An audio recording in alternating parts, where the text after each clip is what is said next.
Okay, my grasshoppers, this is an in-depth video analysis breakdown of Roger Federer's 100 topspin backhand. As I usually do, I'll be focusing on the common threads of his swing. The common threads are parts of his stroke that are duplicated by all great players, and it's these common threads that you must copy in order to master a 100 topspin backhand. Now, there are certain things that Roger Federer does that I do not expect you to duplicate, but the following common threads are a must. Now, the first one I'm going to be talking about is the little L. And what I mean by the little L is the angle between his hand and racket. I'm not focused on the type of grip, but more on how he maintains that little L throughout the stroke. And that little L is that 90-degree angle that you see right there, right between his wrist and forearm right there and the racket. And that is so crucial, okay, to your stroke, because you will see that little L, I'm going to show you about 360-degree view right there. That little L is going to maintain throughout the backswing. Now you can see right there in the power position. Okay, you're going to see as the racket goes further into his stroke right there. I'm going to give you a little side view right now from the back actually, and you'll see how that little L, you can see that 90-degree angle right there is still there.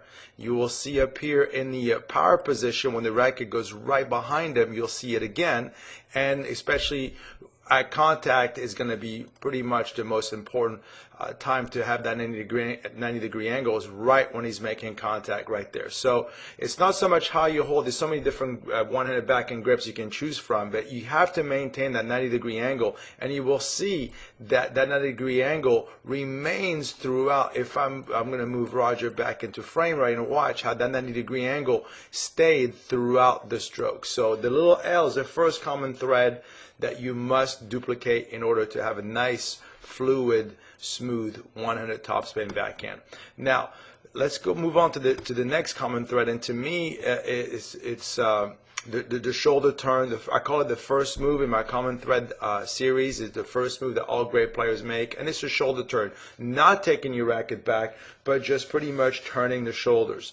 So watch what he does right there. That racket stays across on his body. He does not take the racket back. Give you a little side view right there. See the racket? He turns his shoulders, and the racket really hasn't left his body yet. It's still in line with his body, and that's what's so important to do. He is going to be moving for that short ball a bit, and the racket is still across from his body. So the first move on the backhand right there, watch as he's not really moving for that ball much, but even if you have to run, that racket will stay directly across from his shoulders right there. So be careful, don't fall in the trap on the first move to take your racket back. Just turn your shoulders and keep the racket across from your body.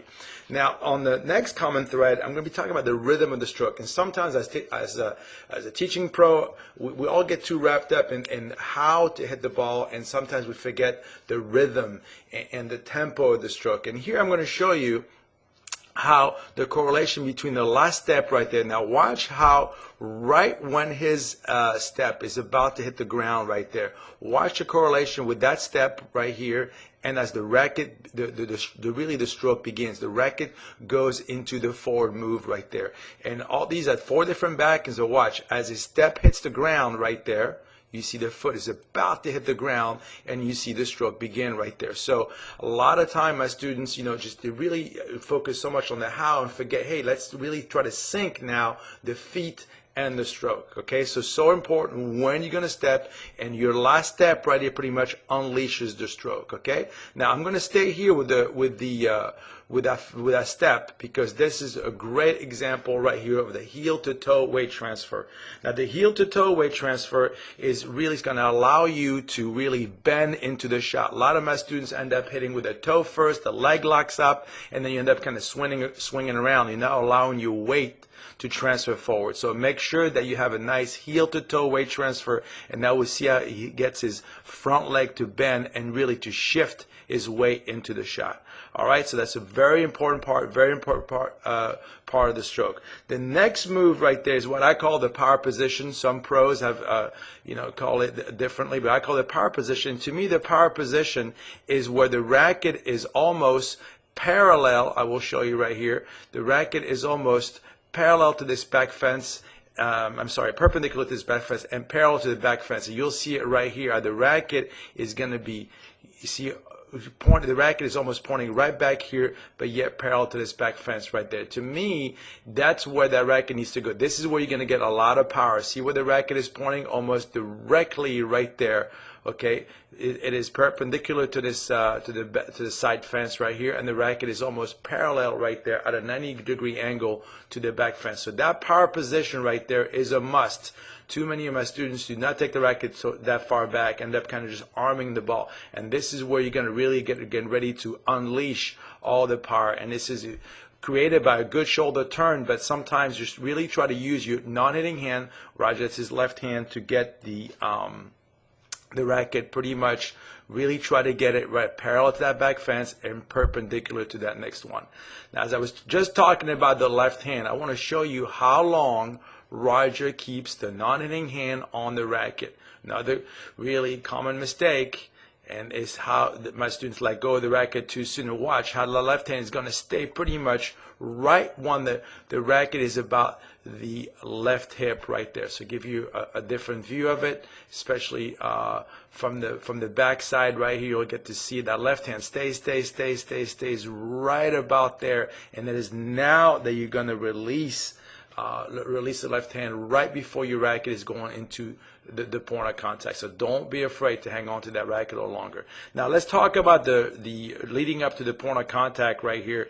And I want to show you something, right, is how he's really leading with the butt cap of the racket into the stroke. See, it's the butt cap comes through, and then the racket head kind of lags behind a little bit, and really have to make sure that you set your racket. Look at the 90-degree angle is there, and I'm going to show you a good view right there from the front. And we'll see how the butt cap of the racket comes first, and then the racket trails behind. And there's the 90-degree angle, point of contact. The arm straightens out at contact right there, and this is pretty much where you want to be. There is, I will show you, unlike a slice backhand, you want to make contact well out in front. There is the 90-degree angle right there that remain throughout the stroke, and that's so important. The 90-degree angle, and hit the ball out in front.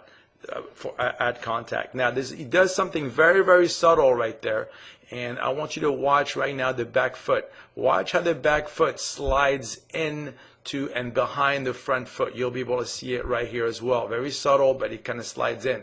Now, unlike a forehand where you can really uncoil and use your whole lower body, here you got to remain sideways, so you have to make sure it's very, very subtle right there, but make sure that you can drag that back foot right there into the front foot, so you can get your hips into the shot a little bit. So very subtle move, but yet a common thread that all great players do when they hit the ball. They let that foot kind of slide in right there, and I'll show you another one for another view right there. Watch how that foot is going to kind of slide very subtly right there, but it's going to slide behind.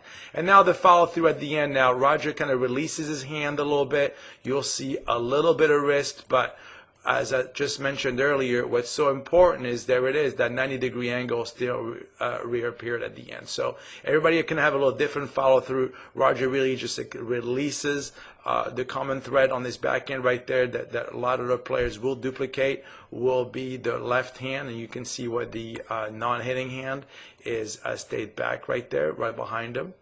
And watch here from the back view right here, you will see again the 90-degree angle. We can peek at it right there on top. You'll see it right here on top of the screen that the 90-degree angle remained throughout the stroke.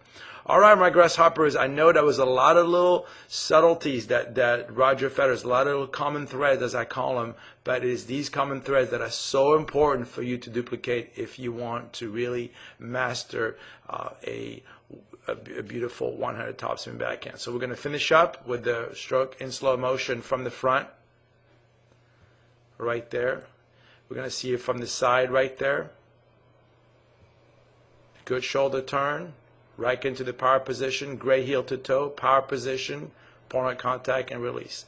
All right, everybody, I hope you enjoyed this videotape analysis of Roger Federer's one-handed topspin backhand. And for more videos like this, you can check out my website at www.tennisoxygen.com. Thank you for listening.